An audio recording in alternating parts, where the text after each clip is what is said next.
Hi, everybody. It's really great to be here with you. As Abigail said, I taught here for a semester, 4 years ago or something like that, and it was really wonderful. Actually, I don't know if you know this, I taught at a lot of colleges, NYU and Fordham. These were all great places to teach, but my very favorite college teaching experience was right here at King's, and that's because, I'm serious, I'm not just trying to butter you guys up. That's because King's students, I've always found this to be true, they're very engaged, they're eager, they're enthusiastic, they throw themselves at their studies, and it's a beautiful and wonderful thing. So it was a joy to be with you then, it's a joy to be with you now. I want you to imagine 3 ways a life can go, all right? In the first way, you start with a bunch of good stuff, and it slowly declines so that your best days are always behind you. In the second way a life can go, you start with a sort of middling amount of good stuff, and it stays even the whole way through, okay, until you croak. In the third way a life can go, you start with even less good stuff, but it gradually inclines so that your best days are always ahead of you. All right, you got it? So 3 different ways a life can go. Now, it's really important as you think about this. I want you to imagine each life has the same total amount of good stuff, all right? The same number of friendships and triumphs and days of sunshine and so on. Every life has the same quantity of goods. The only difference is the temporal distribution, you might say, or more simply, the shape of the life, right? Okay, you got it? So you got the first life, start with a bunch and it declines. Second life, middle stays even. Third life starts with less and increases. Okay, here's my question for you. If you could choose one of those lives off a menu, as it were, which life would you choose? Which life would you want the most? An analogous question. If you were to evaluate 3 different people's lives, 3 separate lives, which one would you say was the best life? I actually want you to write your answer down. I've given you, Merry Christmas, by the way, a 3x5 card, and some of you I gave a pen, but I sort of gave up on the pens. Anyways, when I say ready, set, go, I'm gonna count to 10, and I want you to write your choice down, and I also want you to try to answer why you made that choice. What's behind your preference? Try to explain it, okay? Ready, set, go.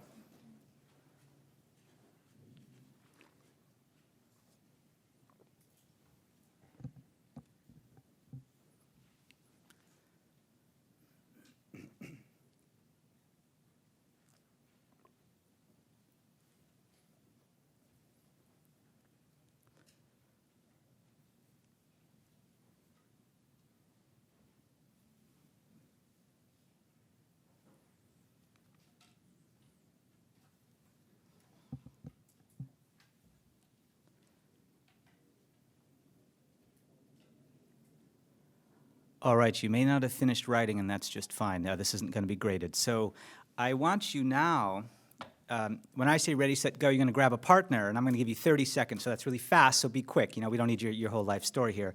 You're going to grab a partner, you're going to tell them your answer, and you're going to tell them your best explanation as far as why you have that preference.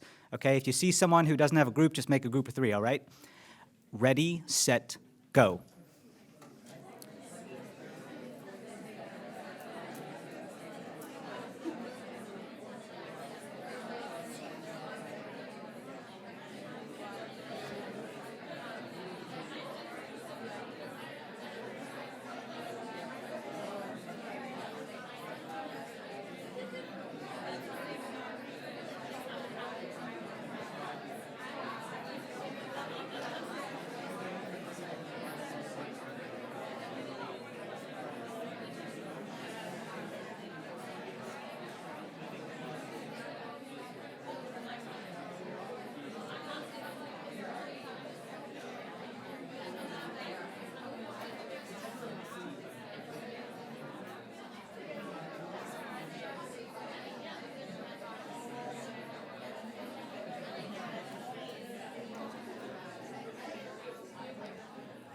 And time. Bring it in, folks. I hope you enjoyed making a new friend. Now, let's just take a quick vote. I want you to see what your peers have to say. Who would choose life number 1 that you start with a lot and it slowly declines? Anybody? There's always one joker. Isn't that interesting? Nobody, that is already weird because, if we were trying to order pizza, we probably wouldn't get this much agreement on the topping, right? But we're talking about the shape of a life, folks. Something that important, and you all are unanimous, except for maybe one person who's too shy to raise their hand. Next life is number 2, middling life. Now, raise your hand if that's the life that you would choose off a menu. Okay, a few more people. Raise your hand if you would choose the one that steadily improves. Look around. Isn't that surprising? We can't even agree on a pizza topping, and yet there's this much agreement. Well, it's probably what we agree on more than anything else, except for simple things like 2 and 2 makes 4 and all that sort of thing. Now, what could explain such a robust and pervasive preference? My friends, I've asked this question to a lot of students. This is always the result. There's always one joker who wants the first life, a couple stragglers who want the second one, and then everyone else, and no offense, don't feel bad. Those people are getting over a breakup. They just need some time, where life is steady or something. Okay. But everyone else wants this life with this shape. What could explain that? I presume your desire there is not arbitrary. I presume there's something to it. All right. Here's one thing that you might say. It's like, if that's your life, you always have something really precious. And you know what that thing is? Hope. You always have hope. You always have something to look forward to. All right. That's intuitive, but it can't be the right explanation. Here's why. You're assuming that you know that's the shape of your life. I didn't say that. You're cheating. I think you would say that's the best life, regardless of whether the person living it was aware that that was the shape of his life. You see the point? But hope requires awareness. Hope requires you being aware of your future as containing a great good. So hope can't be the explanation, and neither can pain and regret. You might say the first life is lousy because you're always regretting what you've lost and you're always looking forward to the pain you anticipate. But that assumes that you're conscious of what the shape of your life is, and that needn't be the case at all. You'd still say that's a worse life, even if you had no idea, right? You understand the idea that some things can be bad for you, even if you're not aware of them, right? If suppose you find, you think you have a lot of friends. Newsflash for you. They're all hired actors by your parents who are secretly rich because they know that no one could actually voluntarily choose to love you. So all the time you thought they were listening to your problems and laughing at your jokes, they were really thinking, when is my damn shift over? But they're such good actors that you're never going to know that they're tricking you. You'll never find out. Now, do you have a preference between that and real friends? Of course you do. That sounds like an elaborate version of hell, what I just described, doesn't it? So that would be bad for you, even though you'd have no idea. In fact, the very fact that you have no idea is part of what makes it so bad for you. You'd be better off just pulling the Band-Aid off and learning that you've been deceived in this way, okay? So you see the point? Things can be bad for you or good for you regardless of whether you're aware of them. Your awareness of the goods in your life, in some sense, it sort of consummates them. That itself is an extra good, but goods themselves don't depend on your awareness of them. So my point is, hope, regret, these things that require awareness of the shape of your life, that's not what explains your preference for the third life. I think I know what does. Okay, so this is the explanation I think is right. I want you to visualize the shape of the life, okay? It goes like this, right? Let's add some information to that line.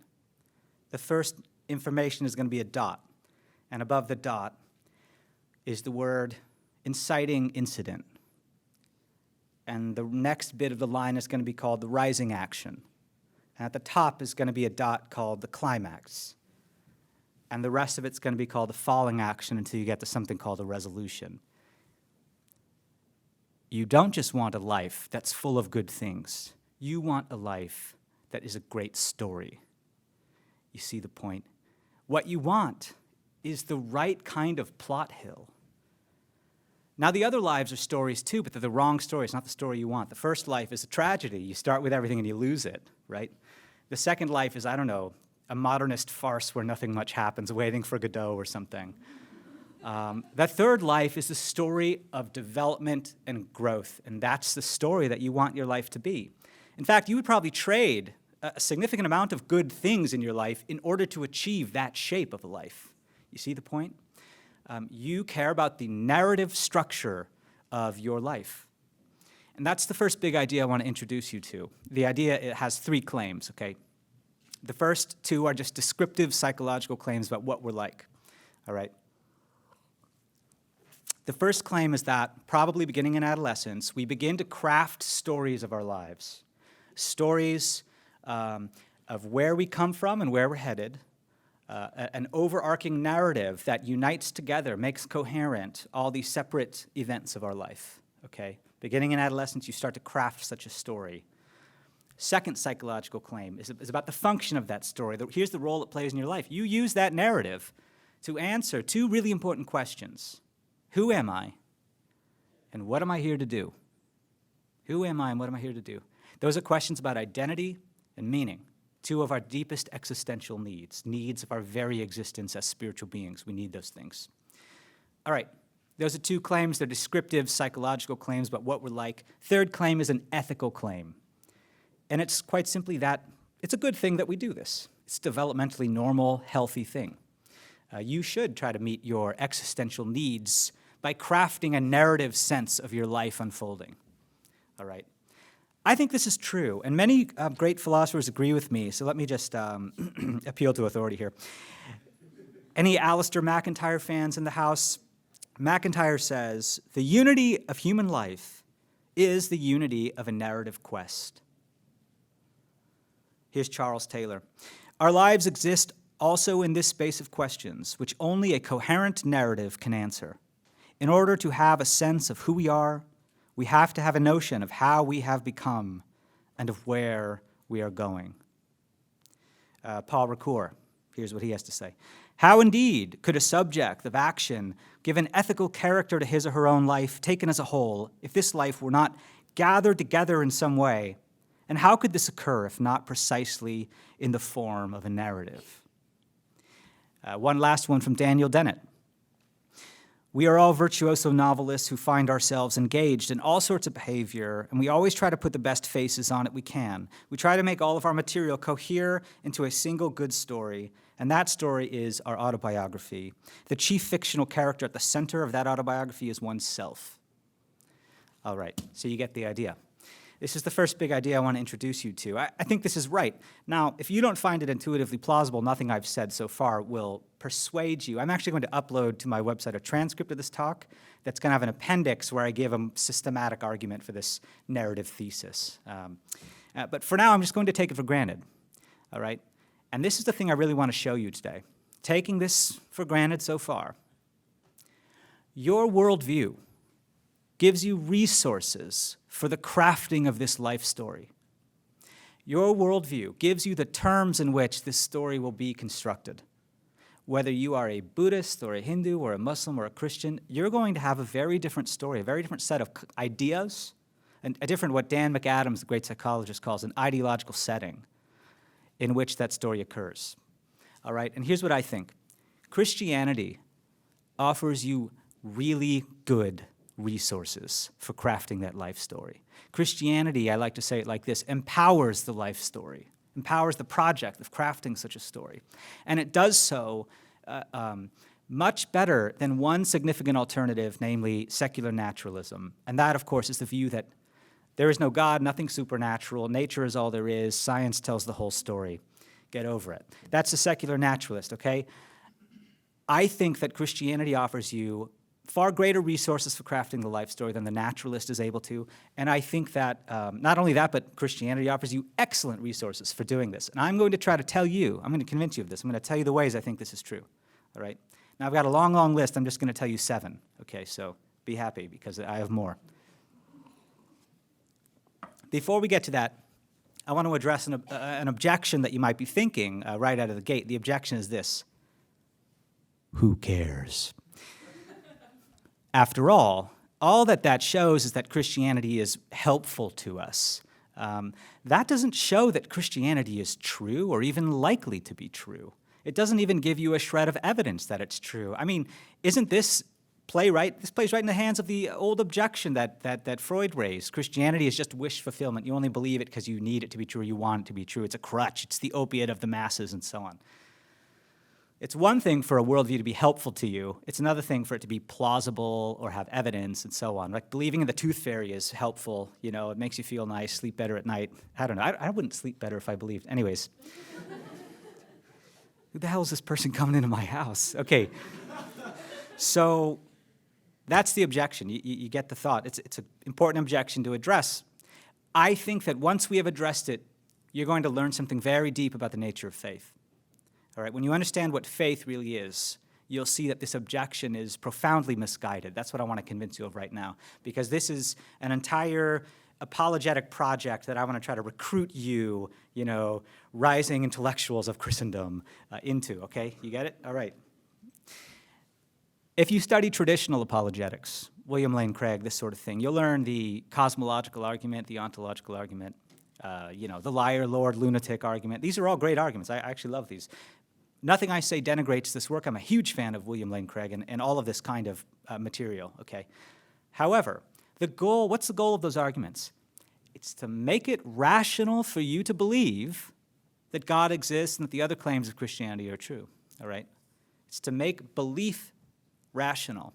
And here, philosophers mean something rather boring by belief. What's a belief if you're a philosopher?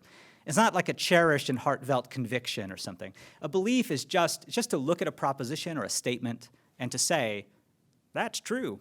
That's all a belief is. It's just to regard some statement as being how the world is. That's all a belief is. It's rather boring, need not be especially emotional.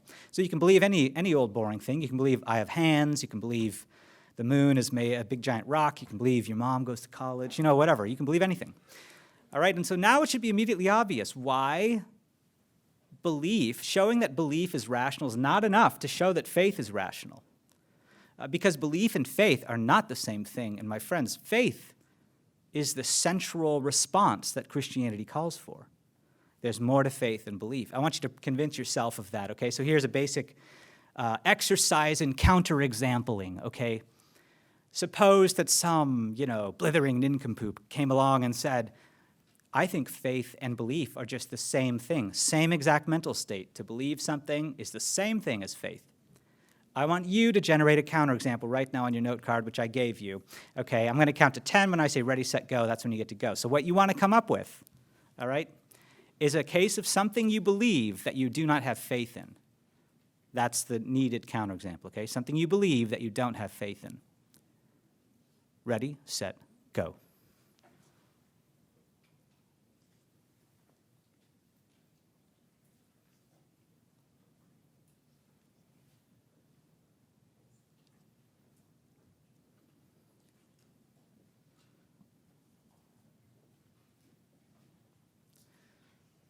Brooks is giggling up here. She thinks she has a funny one. All right. Raise your hand if you think you have one. A few of you. Look around, folks. This is the future. Okay. I actually want to hear your counterexamples. Anyone brave enough to speak up? Oh, very brave. Okay, yes. The government. You believe the government? I believe in the government's control of our lives, but I don't have any faith in them. Okay, you believe that the government has a certain amount of control over your life, but if you had faith that were true, that's a rather odd character to imagine. It's like, I just love the government's going to take care of me. That's like the sort of thing we'd have to picture. Okay, I think that's a fine counterexample. Who else? Give me one more. Yes? The floor is hard. The floor is hard. I believe that. But you'd be an odd character if you had faith that were the case. That shows us, so you've already proven that faith and belief are not the same thing. Okay. Oh, yes, another one. Last one, please. Climate change. You believe what? That's just a topic. Give me a statement. Happening, but I don't have faith in Okay, that's a really good. climate change. All right, this is an important one here.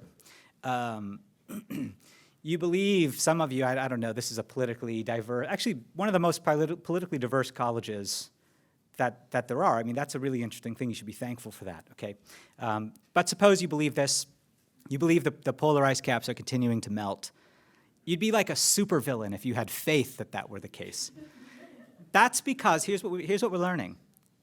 Faith, that P, where P is just, you guys know this language, this is how philosophers talk. It's just P is any statement or proposition, okay? Faith at P requires you to in some way regard P as a good thing. And if you think the polar ice caps melting is a good thing, I don't know what you are, eco-terrorist or Cobra Commander or something. Okay, that was a deep cut from the 90s. Anyways. All right, that's why, imagine, I believe that murder occurs in every single society that we know of. Did you know that's true? Actually, in every single culture, murder is forbidden and it takes place. I believe that's true. Imagine that I had faith that were true. I would be a lunatic because I'd be regarding this as a good thing. Okay, so we have two necessary conditions for faith. The first is that you believe that P or have some level of confidence that P. All right, the second is that you desire that P, that you in some way regard P as a good thing, that you're happy that P. Those are two necessary conditions on faith.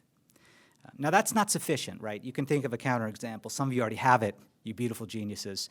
So, for example, I believe that a meteor will not strike the earth tomorrow. I believe this is quite a good thing, but I don't have faith that a meteor will not strike the earth tomorrow. I'd be like a cultist if that were the case. You see the point? Faith is a further thing still. It's something like you organize your life around those propositions. You're committed to them. And that makes sense of why those other things are necessary conditions. Why would you organize your life around something unless you believed it and unless you thought it was a really good thing that that thing were true? You see the point? Okay, faith is not just belief. The apologist, the traditional apologist, shows you, if he's successful, that belief in God is rational. That it's rational to believe that God exists. But that's just that's just half of his job, because faith also involves a desire that P. So the apologist equally has to show that it's rational to want God to exist. We equally have to show that it's rational to want him to exist.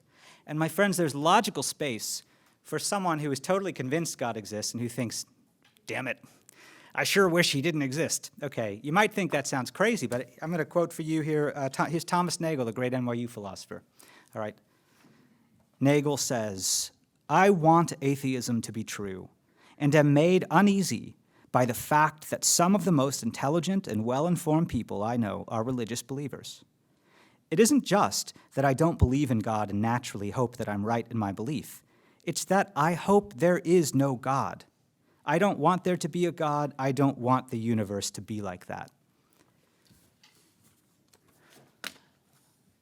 William Lane Craig could completely convince Thomas Nagel that God exists, and Nagel's response would be disappointment and despair. And that's why he lacks faith, not because he lacks belief. Even if he acquired the belief, he would lack the requisite desire for God to exist. So we must show that those desires are rational, all right? The great Christian philosopher Pascal understood this, okay? Here's what Pascal said.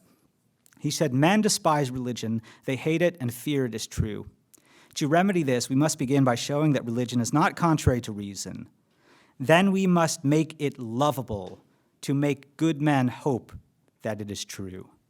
Finally, we must prove it is true. You see, Pascal understood this, that half of the apologist's job is to convince you that Christianity is true, and then the other half is to convince you that it's a good thing that it's true. And that's your job, because that's what faith is. A full-blooded faith response requires both of those dimensions. All right, so what could make it rational to want Christianity to be true? What could make that desire rational? By the way, I'm just assuming desires can be rational. And this is really plausible. If you want to be slowly tortured to death, this is not a rational desire. If you want to be betrayed by all your loved ones, this is not a rational desire. I'm taking all this for granted. Okay. What could make it rational to want Christianity to be true? I think a major consideration here is whether it would help you flourish for it to be true. The resources a worldview gives you for coping with your existential needs is precisely the most relevant consideration. Far from it, right? Remember the objection. The objection is, so what? This doesn't show Christianity as true. Yeah, I know. I'm not saying this makes Christianity true. I'm saying it makes it rational to want it to be true, which is one of the conditions on faith. You see the point? Okay, so this is precisely what's relevant. If I'm right that we're narrative creatures crafting life stories to meet our needs for identity and meaning, if that's right, then whether Christianity gives you resources for accomplishing that project is exactly what we should be asking. You see the point? Join me, my young friends, in this new direction for apologetics to take, which is the direction of comparing the existential resources that different worldviews offer, and showing that Christianity offers the best existential resources, gives you the best tools for flourishing in this world, okay? That's the project, all right? So this is a little part of that project, just a little piece. There's a lot more to it. In what remains, I'm going to tell you 7 ways that I think Christianity empowers the life story, all right? Are you with me? Here's the first way. If you're a Christian, it's really natural to think of God along many metaphorical lines. God is a father, he's a lover, he's a king, he's a judge, he's a shepherd. Here's another metaphor. It's there in the scripture. It's not quite as prevalent, but it's there. God is an author. God is an author. Here's what the psalmist has to say. Your eyes have seen my unformed substance, and in your book were written all the days that were ordained for me, when as yet there was not one of them. You see, God has written your days in his great book. Now, a couple qualifiers. One, God being an author that's not a metaphor that recurs as prevalently as some of the other metaphors, but we can still glean it off of the scriptures. After all, the scriptures themselves are the grand narrative of God making the world going wrong without him, of him desperately trying to recover it and show his mercy to it and a rescue operation, and then the final act of redemption in our heavenly future. That's the narrative that you have. You see, he is the great author of the great story. Another qualifier is this. We tell stories with words and images. God tells stories with flesh and blood. He doesn't give you scenes. He gives you real-life events. But there's no reason that precludes him from being an author. We don't tell stories with real-life events simply because we lack the requisite creative powers, of course. Okay. Last qualifier about this point. God is the great author, but there's this weird thing about life. We are his co-authors. He has given us a share in the crafting of this story. All right, and those are two mysteries that every Christian needs to hold together, okay? God is an author, but we are also invited to join him in that project of authorship. Some theologies will emphasize one of those over the others, but every theology needs to keep those both in mind in some way, okay? All right. Well, how is this relevant? If that's the case, this lends great dignity to the project of the life story. After all, the king himself is an author. Why shouldn't we be also? It's quite plausible that, in fact, one of the ways in which we bear his image is that we, too, are storytellers, you see. And this leads me to my second point, second way that Christianity empowers the life story. The great author saw fit to use a story to redeem all other stories. And that story, of course, is the gospel. I love how C.S. Lewis puts this point. He says, now as myth transcends thought, incarnation transcends myth. The heart of Christianity is a myth which is also a fact. The old myth of the dying God, without ceasing to be myth, comes down from the heaven of legend and imagination to the earth of history. You see, the gospel is the greatest story of the great author, right? It's the center of his narrative of redemption. This, too, adds great dignity to the project of the life story because not only is God himself a kind of author, he saw fit to save us all with one of his stories. All right.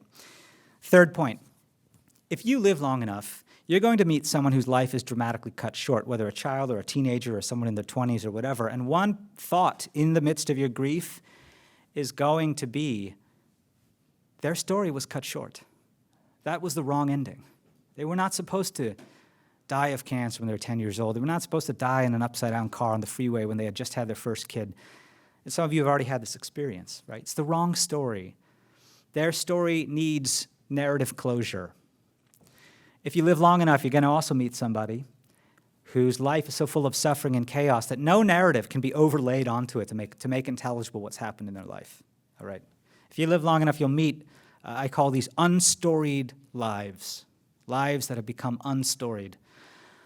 If you're a Christian, you don't have to think this, but it's open to you to think this, that God is going to make that right in our postmortem future, that he will gather up the lost threads and weave them into his great story. Okay, and here's a reason for thinking this. You might know the parable of the rich man and Lazarus. In that parable, rich man is depicted in hell. Lazarus, the poor man, is depicted in heaven. But here's an interesting thing. The great philosopher Richard Swinburne observes this about this parable. Lazarus is not seen as going to heaven because of his faith. He's shown as going to heaven because of how he suffered. Now, I'm not trying to glorify suffering, but the thought is, if you take this at face value, and this interpretation is not forced on you, hardly any interpretation is. If you take it at face value, it looks like God as our benefactor will make it right to us, to those people who lived unstoried lives. And it's open to you to imagine that that's going to take a narrative shape. If I'm right about how important narrative is, it's open to you to think that'll take a narrative shape. He's going to gather the lost threads and weave them into a story. He's going to make it right. If you're a naturalist, move is simply not available to you. You simply have to say, there are some unstoried lives, and there's just nothing we can do about that. All right. Fourth point is related, and that's this. You cannot ruin your story. You're incapable of permanently ruining your story, right? Another thing that'll happen if you live long enough is you're going to do something so rotten that you're going to wonder if you've taken yourself out of the game, if you could ever really be a part of God's kingdom again. And the answer is, you haven't done any such thing, because there's nothing you can do. There's no way you can wreck your story that God can't redeem it. He will restore the years the locusts have eaten. If you're a super nerd, you might have read the Silmarillion, wonderful work by Tolkien. It starts with a creation myth. I'm going to tell you the myth, okay? The myth is this. The Tolkien nerds are like, ooh, the Silmarillion. Okay. There's a character called Ilúvatar, and he's basically God, okay? So God is there, and he's surrounded by his angels. Nothing's been made yet. And the angels are blind, but they can hear and they can sing. And here's how God interacts with them. He starts a song. He starts a theme, okay? He sings out a theme. And one of the angels grabs that theme and he elaborates on God's theme. And then God takes what that angel did and he develops the theme yet further. And another angel takes what God did and he develops that theme yet further until a beautiful symphony has been spun. All right, but one angel, Melkor is his name, Melkor.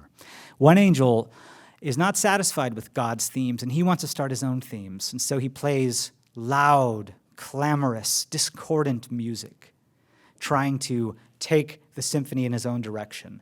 And you know what God does? Ilúvatar takes those themes, and he builds off of them in such a way that they become a coherent and beautiful part of the entire symphony.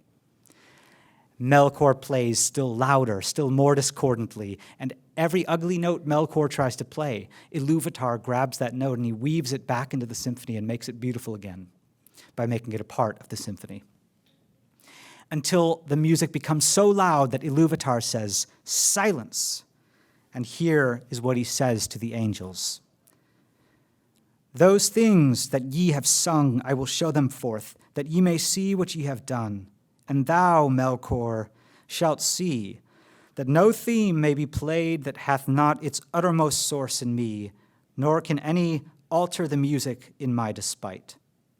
For he that attempteth this shall prove but mine instrument in the devising of things more wonderful, which he himself hath not imagined." So it is with you, my young friends. You see the analogy. No matter how ugly your music is, God can weave it back into his symphony. He can take the fraying ends of your life and weave them back into his great story. All right? If you remember nothing else from this talk, remember that. Fifth, Christianity urges you to have a kind of historical consciousness. And I want to make sure you're quite aware of this, because a story is, of course, two parts. It's like the stuff that happened before and the stuff that'll happen after. And that's your story, okay? And so Christianity urges you to take a really big view of the stuff that came before, all right? There's a wonderful story in the Old Testament. Joshua fleeing some army, trapped at the Jordan River, and just like with Moses, God opens the waters and they're able to escape with the Ark of the Covenant. Okay, and here's what God tells them to do, though.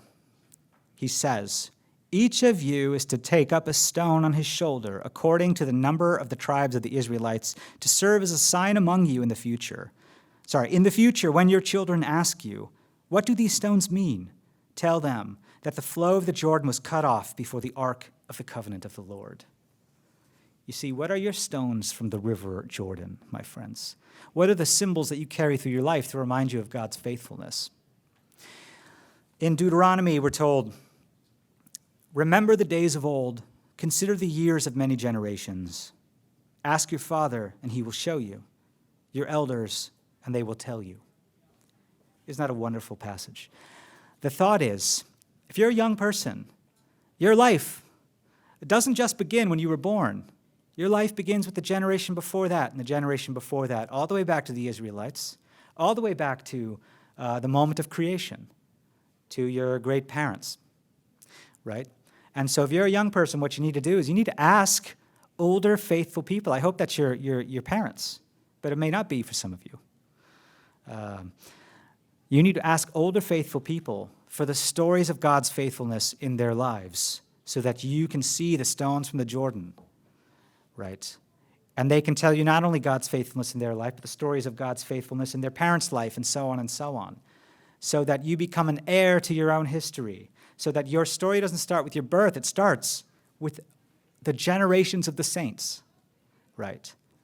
And there's another side to this, which is that as you're growing up, you need to become a steward of the stories of God's faithfulness in your life, so that when your young people come to you, you're ready to tell them those stories, to show them the stones from the Jordan, right? And I say your young people. Notice I don't say your children, because you are responsible for all of the young people in your church community.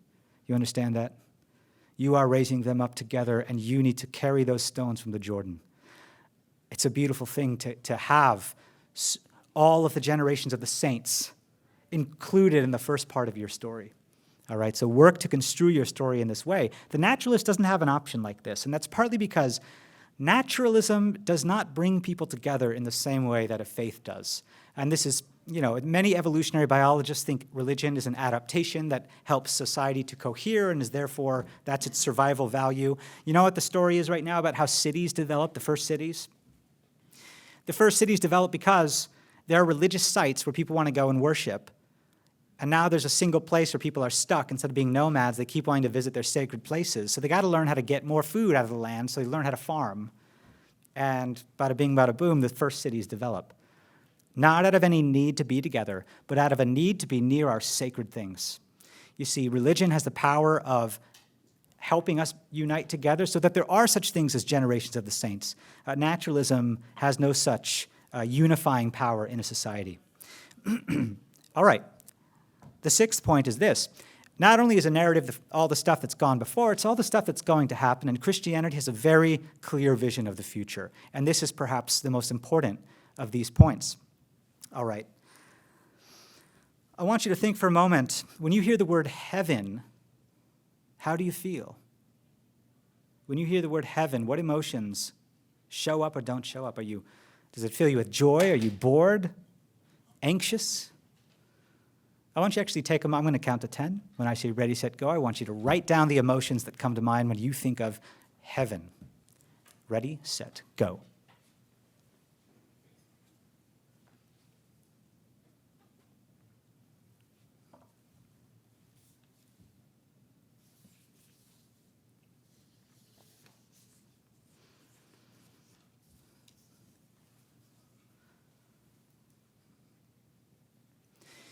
One thing you might be picturing, one thing you might feel is boredom. Do I really want to sit around playing a harp in a cloud the rest of my life? But the trouble is that is Looney Tunes heaven. That is not. By which I mean if you watch these old cartoons, that's how heaven's going to be depicted. That is not the Christian heaven, my friends. And we need to get clear on this, and we need to get images that minister the proper emotions to our heart. Okay, Apostle Paul says this, though our outer self is wasting away, our inner self is being renewed day by day, for this light, momentary affliction is preparing for us an eternal weight of glory beyond all comparison, as we look not to the things that are seen, but to the things that are unseen. Later, Paul says, set your minds on things above, where Christ is seated at the right hand of God. In other words, we're not even encouraged, we're commanded, actually, to construe our narrative futures in terms of our heavenly future. You understand that? And yet this thought of heaven is very far from us. So I want to help you recover this wonderful resource Christianity has to offer you. And one of the main ways, you need imagery, my friends. Go tomorrow morning, wake up early, spend 15 minutes reading the last 2 chapters of the book of Revelation, okay?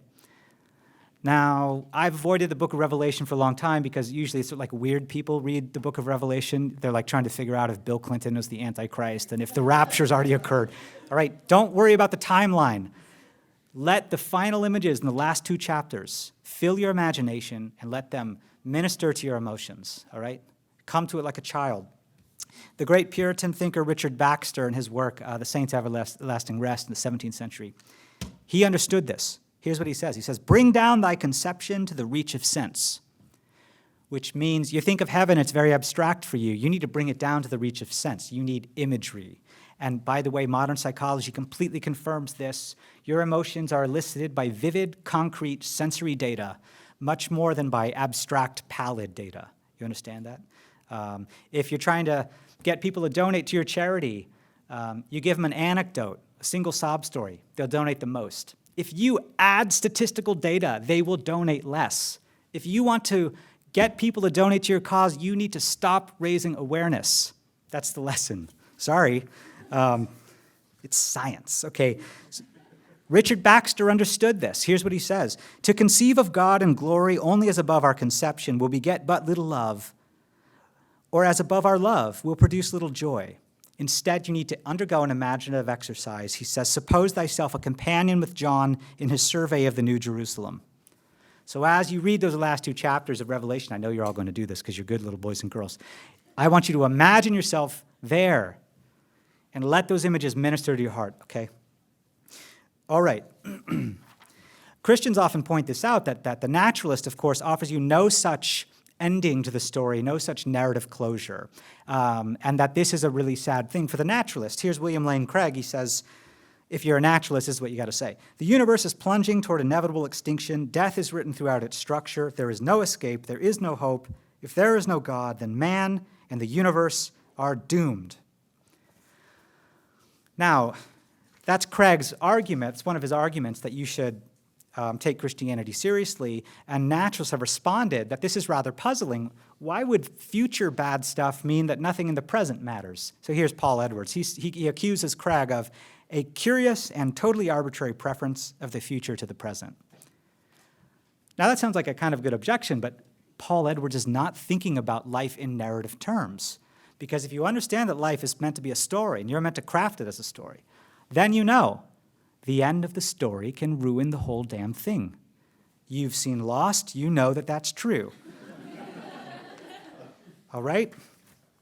So it's actually an important point that Christianity offers narrative closure for each life. You will be raised from the dead and given a glorious resurrection body that does not decay. You will be given a new heaven and a new earth, a new Jerusalem, which, by the way, should encourage you to think of it as an ultimately social mode of being with all the saints. And above all, the presence of God is there in that city with you. There is no need for sun or moon, it says, because the whole thing is lit up with his glory. You see the point. So read Revelation, let those images minister to your heart. Here's the last point I want to make. Galen Strawson, great philosopher, is a zealous critic of the whole idea that we craft narratives in our lives. He thinks the idea is ridiculous, and one problem he raises is the problem of what we might call narrative fallibility. And the trouble is, you might not be so good at figuring out what your story is, right? Your memory, even when we have the best of intentions, our memory gets a lot of things wrong, okay? Memory gets a lot of things wrong. And the thing is, we also don't have the best of intentions all the time. We're often highly motivated to tell a version of the story that is more generous to ourselves than the reality, right? And we can actually embrace that thought as Christians. That's exactly what I think is true. Oliver Sacks, the great neurologist, tells a story of a patient. This was in the 80s, and the patient's memory, his name's Jimmy, his memory stops at the year 1945. In his mind, he's still a young man. And so is his brother. And the most poignant moments in these stories is when Jimmy meets his brother, who he still thinks of as a young man who's about to go to college to become an accountant. And Jimmy stammers, staring at his brother, who's now an old man. Who is this old man who's replaced the young man? I think in a way we're all like Jimmy. But the person we're staring at, stammering, is not our brother, it's ourselves in the mirror. And we say, who is this old person who has replaced this young person? Who is this college student who has replaced the teenager, the child? Where have the years gone? What have I become?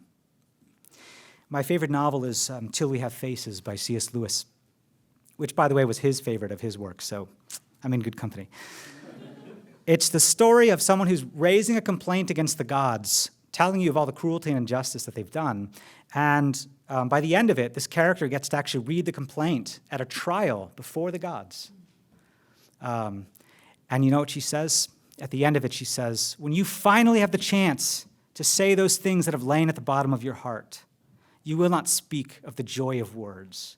Why should they hear the babble that we think we mean? Why should they face us till we have faces? You see, maybe Strawson is right, and we are extremely fallible at crafting our own narratives. Maybe our narrative sense of self is no better than a dream, and we should say, as Tennyson said in a different connection, so runs my dream, but what am I? An infant crying in the night, an infant crying for the light, and with no language but a cry. But if you're a Christian, you know that that cry reaches up to your Heavenly Father, and that you can hold up the lost threads of your life, the fraying ends, and the great author will weave them into his story until we have no need for stories because we will have him.